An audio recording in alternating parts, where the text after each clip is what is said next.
Allez, aujourd'hui, on va voir la respiration thoracique latérale qui fait partie des bases et des fondamentaux du Pilate, au niveau technique, parce qu'il y a vraiment la position neutre que on a parlé dans la phase 1. Donc la phase 2, on va voir la respiration thoracique latérale. Donc on reste sur sa position neutre, vous verrez le tuto que j'ai mis précédemment.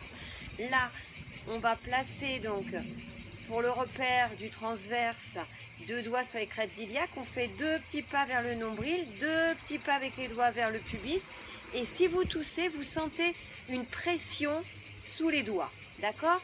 Je rappelle que le transverse est un muscle profond très important que l'on engage tout le temps, au moins à 70% pendant le cours de Pilates. Donc pour engager ce transverse, c'est tout simple, il faut rentrer le ventre.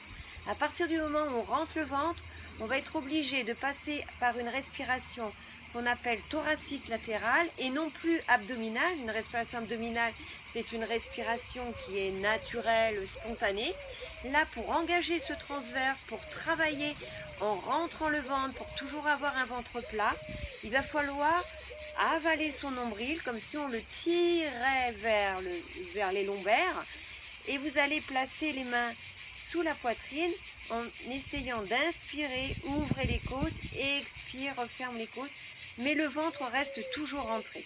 C'est la difficulté de cette respiration thoracique, nous verrons plus tard pour la mettre en place sur des exercices, pour la mettre en place en différentes positions. La première étape, c'est de mettre en place debout. Donc vous rentrez le ventre, vous placez les mains sous la poitrine et inspiration, on ouvre la cage thoracique, expiration, on referme et le ventre est aspiré, on remonte.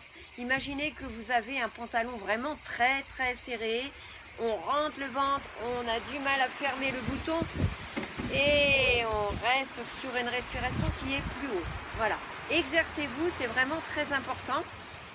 Après, ça va devenir automatique, vous pourrez passer d'une respiration naturelle abdominale à une respiration thoracique latérale.